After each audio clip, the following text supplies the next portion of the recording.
morning, I'm Rosalie. Today we'll address resources available at the National Council on Aging to help older Americans combat inflation's rising prices when living on a fixed income. And a new survey that found a high percentage of people feel they're not receiving the health care that they deserve. And did you know migraine is the second leading cause of disability in the world? All this when we return.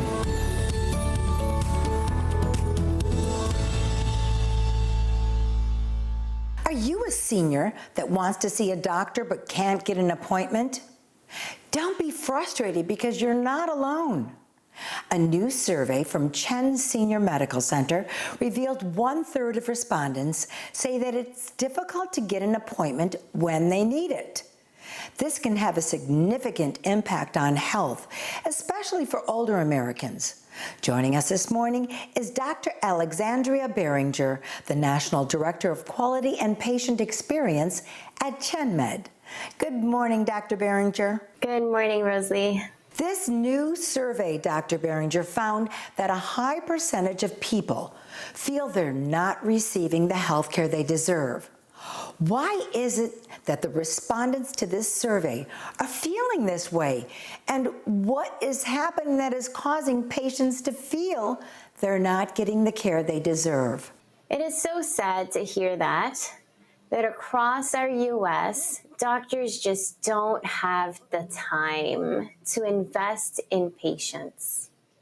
And that's where we're different at ChenMed. So at our Chen Senior Medical Centers, our doctors see the value in investing time by having frequent visits. All right, so the frequency means you take time with each of the patients, for example, reviewing their blood work results and discussing with the patients who have chronic disease the need for more frequent visits? Exactly. What we do at ChenMed is that we have the time to focus on every individual patient, to see them frequently and follow up on all of the work that they can get done in that one-stop shop. So what advice can you share that will help people get appointments when they need to see their doctor? It's very frustrating to feel there is something wrong and have to wait a week or two to speak to your doctor. Definitely would make someone feel frustrated. So the best thing is starting on building relationships. If you're scheduling your regular follow-up visits in advance, that is very helpful.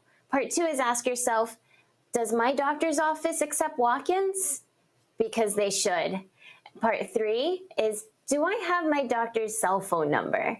That's all how you build trust and you have that time to have the loving and compassionate visits that you so deserve. Dr. Behringer, one of the greatest assets a medical practice can offer its patients is a one-stop, hassle-free healthcare visit.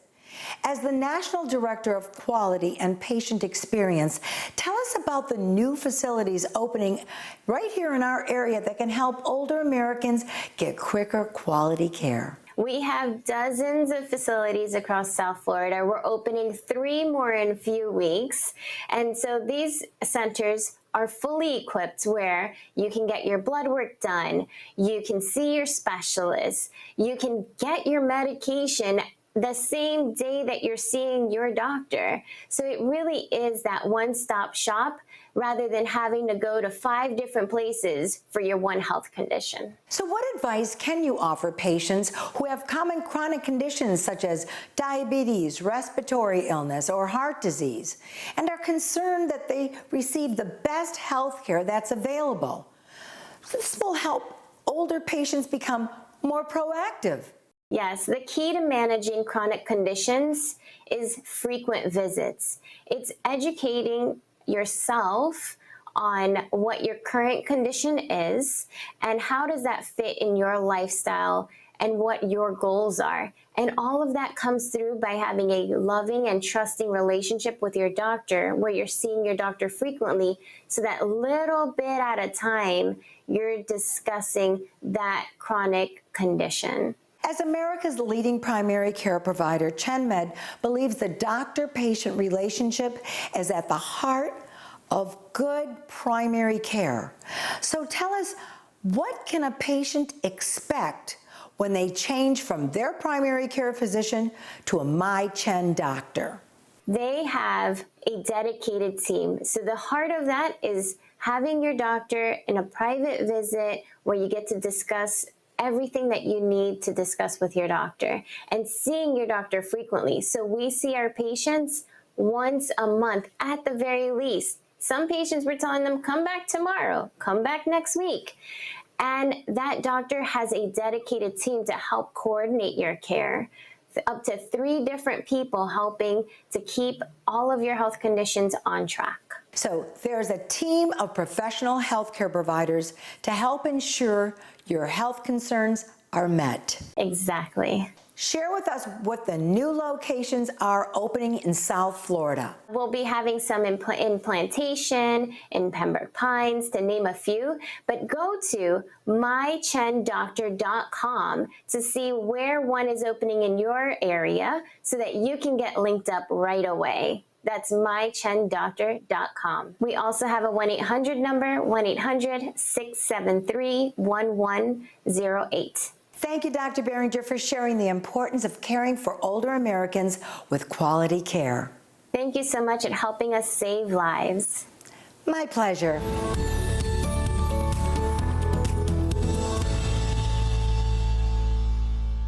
According to the Center for Disease Control and Prevention, acute migraines are often treated in a hospital emergency department setting.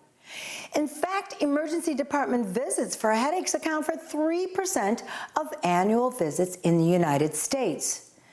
And did you know migraine is the second leading cause of disability in the world? Joining us this morning to discuss the impact of migraines in the workplace is Dr. Meryl Diamond, President and Medical Director of the Diamond Headache Clinics and recipient of the National Headache Foundation's Lifetime Achievement Award, and Jen Tardy, Inclusive Recruiting Expert and Career Coach, who will provide tips on how to make the workplace a more migraine-friendly environment. Good morning, ladies. Hi. Hi, thank you for having us. Dr. Diamond, may I start with you? What is the distinction of a migraine versus a headache?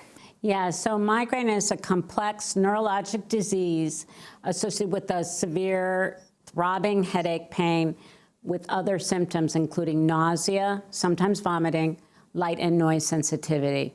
So a lot of disability associated with it, and 40 million Americans suffer with migraine. I know migraines intimately for over 20 years. So what are some of the symptoms of a migraine that are different from a regular headache? Right, well, you're not even supposed to have regular headaches, but the reality is migraine is far more disabling, and it's very misunderstood. Unfortunately, and it's the associated symptoms as well as the severe pain that often take patients out of their day. So they are too queasy or they're vomiting, light and noise sensitivity, obviously a big deal at work. And that's why Jen and I are partnering with ADVI to bring this survey to light to help migraine patients. All right, so when you think it's a migraine and the pain is so excruciating, you're rolling around the floor, you find your way to a local emergency room out of desperation. Is that when you know it's a migraine? I think that about half of our patients know they have migraine because of the genetic connection with migraine. You know, it runs in the family. They've seen mom with it or dad with it or somebody else in their family with it. And about 50% of our patients actually get diagnosed in a clinical setting, some of which can be an emergency department.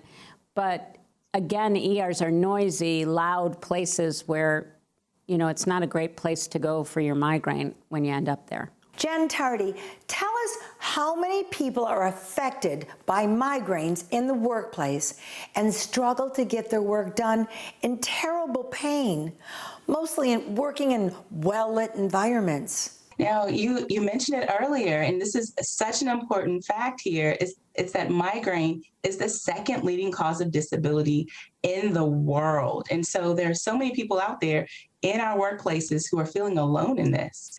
And which is why, I'm excited that AbbVie sponsored a survey of 1,000 people ages 18 plus in the US who are experiencing migraine disease and how it impacts their jobs. All right, Jen, share some of the findings from a Harris Poll survey on working through migraine. A couple of the findings that we actually saw, key level findings, is first, 78% experience presenteeism, which means that they're at work, but they're not as productive once the migraine attacks. And then 66% feel that there's this stigma that's attached to needing some time away or needing some time off. And even another key finding is around 1 in 4 individuals actually, they make long-term adjustments on their job, even if it's a career path adjustment, just to be able to better manage their migraines in the workplace. And so those are some alarming findings. As an inclusive recruiting expert, what advice can you share to make the workplace more migraine friendly, and how to discuss migraines with your boss? One of the things that I share is having a courageous conversation, because it does take courage, especially if you feel like you're alone in this, which you are not alone in it at all. And so having a courageous conversation where you're sharing with your employer what will benefit you, what will help you to still remain productive while you're experiencing a migraine episode in the office or in the workplace. And so through the survey, a few examples of accommodations that can be helpful. One includes a designated quiet area. One includes dim lighting, maybe paid sick leave, or just some time off. Those are some things that you can have a conversation about with your employer. And then on the other end too, employers now hearing this information, you can begin thinking too, or working more proactively to begin to instill some of these things in place before your employee even has to come and talk to you about it. And that's how you begin to create more inclusion by creating a migraine-friendly workplace. Dr. Diamond, there are different types of migraines. For example, orbital migraines, where you feel like a hot poker is being stabbed in the back of your eye, or throbbing pain in your head that creates spasms in your neck and your shoulders. How does one know the difference between migraine symptoms and the need to get diagnosed accurately? Well, I think patients with migraine, and you raise a really important point, can have different kinds of headaches. And even within that one patient, they may have different presentations of their migraine. So it's important to, if you're having headaches that are disabling, it's important to see a healthcare provider to, number one, get a diagnosis, and number two, get a good treatment. And treatments may be acute treatments, which is something you take at the onset of an attack, but there are also great preventive treatments. And in fact, Qulipta is a medication in adults for episodic migraine, and it reduces disability with attacks and also reduces the frequency of attacks by about 50%. And it also has some side effects which include constipation, sometimes some nausea, and sometimes some fatigue. But it's important to consult a healthcare provider so you can get that diagnosis and get a treatment. All right, Dr. Diamond, tell us where we can find more information. You can find more information at Qulipta.com or 1-855-QLIPTA. Thank you, Doctor and Jen, for joining us this morning with valuable information on living with migraine in the workplace and new treatment options available. Thank you. Thank you.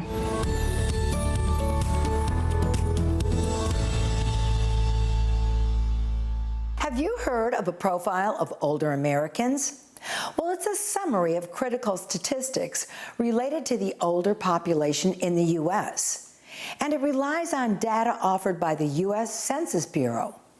In 2020, the profile found the U.S. population aged 65 and older increased from 39.6 million from 2009 to 54.1 million in 2019. That's a 36% increase. In 18 years, that's our future, 2040, there will be about 80.8 million older Americans, more than twice as many in 2000. Joining us this morning is Randy Feliciano, Associate Director with the Center of Benefits Access at the National Council on Aging. Randy joins us with some important tips to help older Americans combat inflation's rising prices on a fixed income. Good morning, Randy. Good morning, Rose. Thank you for having me. My pleasure. Randy, when we refer to living on a fixed income, how does that exactly relate to our seniors in the U.S.? That is a great question, Rose. When I hear the word fixed income, it's a really loaded term. We learned from our networks that serve older adults in community that fixed income literally means that every dollar that the older adults that they're serving, which tend to be older adults of lower income, every dollar has been allocated to their expenses. So there is not much left, if any, dollars left to save for a rainy day. So really and truly, these older adults that we're helping throughout the country, every dollar is fixed. And the majority of them either have a really small pension, if they're fortunate enough to have had a pension in their employment, but a larger swath have their Social Security benefit. And the average amount is usually around $1,637. That is what they're living off of per month, by the way. So when we say fixed, it's literally fixed. There's not much left for these individuals to have for an emergency. So they don't have the choice of choosing between, a vacation or paying for their grandchildren's books for college. Their choices are literally life and death choices. Like, I will choose with my fixed income to either buy that extra meal for the week or pick up my prescription drugs, for example. So that is the reality. It's kind of a harsh reality, but that's what it means when we discuss living on a fixed income for the older adults that are being served throughout the country. What can seniors on a fixed income do to combat inflation at the grocery store or in daily cost of living and the cost of electricity? The food prices, as we know, are getting crazy, and they're all forcing us to make food choices based on the price. It is. And I'm glad you mentioned that, because during the COVID age, I've seen this accelerate. So we host regional calls with our networks of grantees that work in communities across the U.S. And I can't tell you, Rose, how many times it pains me to hear of the inflation affecting their clients' ability to buy the groceries they used to buy, or they're not buying as much, right? And so they're, like I mentioned earlier, they're having to do things like cut their pills and make difficult life choices because of the changes around them. And so food and cost of living, definitely two of the biggest things that we're seeing. What our grantees do and what I've advised them to do is encourage these older adults to visit their local area agencies on aging, because many of those agencies have access to general relief funds, which help for things like rent, right? For example. There's also a proprietary tool that we use called Benefits Checkup that screens for over 2,000 benefits locally and throughout the country. And what that does is it will point those people in the direction of supports and programs that will help them pay for things like their rent and lower their heating and cooling costs, for example, which utilities, especially on the West Coast, I would hear, have gone up a lot during the pandemic. And so having access to a screening tool that connects them to these supports lowers those costs, thereby freeing up some money to buy groceries, to pay for medications. Another thing I want to mention is the Farmers Market Program, which is administered by a lot of these agencies on aging, as well as our benefits enrollment centers. So these farmers markets are like a voucher that allows older adults once or twice a year to go to a farmer's market to buy fresh produce. So all of this sort of adds to their bottom line and allows them to buy more fresh and healthy foods, including the SNAP program, which is the Supplemental Nutrition and Assistance Program. If they're screened for that and they're eligible, that would add $15 or $16 into their budget towards more like fresh produce and dry goods. And so those are different ways to kind of combat that stressor. Randy, approximately 40% of older Americans rely solely on their Social Security income to get by, which averages about $1,657 monthly. How can older Americans on fixed incomes continue to deal with unpaid credit card debt or skyrocketing rents and utility payments or past medical debts? Again, the way to combat that, one of the biggest things is to be screened for eligibility for federal and state benefits. So the example I gave earlier, our benefits checkup tool, which screens for 2,000 plus benefits. Some of them are key federal benefits. For example, the Medicare Savings Program, which pays for the Part B premiums under Medicare. So those are like your doctor's cost and what have you. The low income subsidy or the LIS program, which pays for the Part D prescription costs. You have your LIHEAP, which is your federal heating and cooling assistance programs, which pays for utilities during the winter and summer months. I can go off and discuss, cable service options, as well as cell phones for older adults and at cost or lower cost rather. And so there are a lot of programs available to lower the burden on these expenses for individuals that qualify. And so as you lower those expenses, you're essentially putting money back into their pockets so they can spend on rent, so they can spend on paying their mortgage or buying a gift for their grandchild for their birthday party. If they are not able to access the tool, I encourage people to visit their local area agency on aging or the Department of Human Services. In their area will have like an adult services unit that can screen them for these types of supports. Randy, in addition to inflation, the sad reality is the stock market fell and it wiped out $3 trillion in retirement savings. How can seniors who look forward to using their retirement savings find their way through inflation after they lost their unspent retirement savings? How do they survive this loss? They are in the same pool of people that we're helping every day, the lower income seniors. And it's sad because they've, like you said, they've worked really hard and they've earned their retirement. I'll be honest, it's a hard one to answer because we tend to focus on those that are at the most risk, which tend to be those at the lower income levels. However, our enrollment centers are encountering this profile of person you're describing every day. And they're following the same process. They're screening them for additional supports in community, like these benefits that I've mentioned to you, to lower their cost. This is also part of the cost of living longer, right? So even if you've had a great job and a pension, you add 10, 15 years to your life, your nest egg, especially with the rate of inflation now, increasing, it's going to dwindle at a much faster rate. So we are in a really important time to in our nation's history, right, to provide this sort of support to people, to screen them, to make sure that if there are additional supports within the federal system or state systems where they live or their localities, that they should have access to those supports. All right, give us a better understanding how the Elder Index reflects the true cost of aging in America.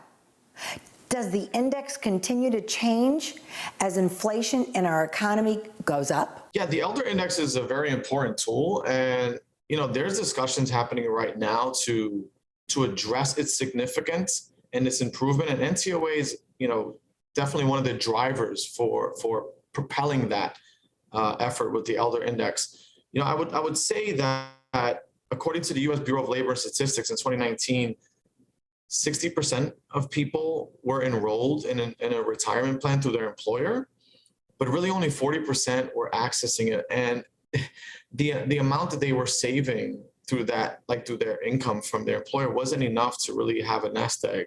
So it's really 43% of people were participating. That's less than half of the retired population. So we recognize at NCOA that tools like the Elder Index, recognizing like what the picture is out there, like what things really look like, is important. We have to be able to tell an accurate story. And so what we hear from the ground, Rose, is that people need access to supports. They need access to benefits.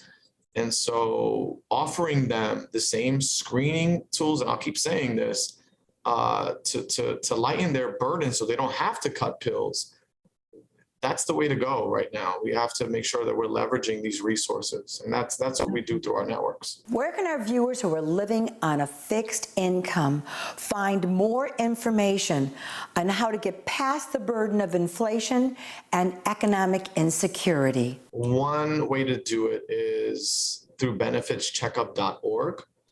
So I mentioned that it connects them to resources to lower their costs for things like healthcare and utilities, but it also connects them to financial resources in their area.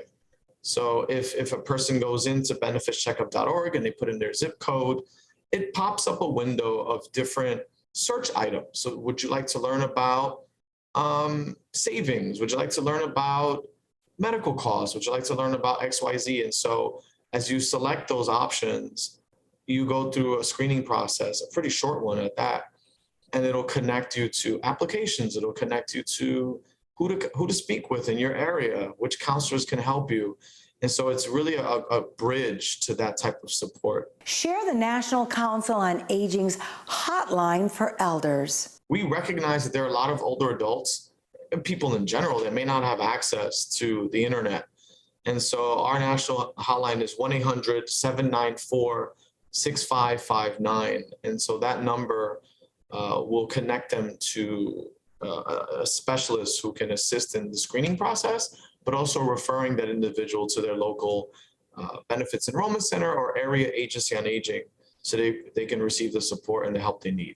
Thank you so much, Randy, for the work you do at the National Council on Aging to help fight economic insecurity for older adults. Thank you, Rose. Have a good day.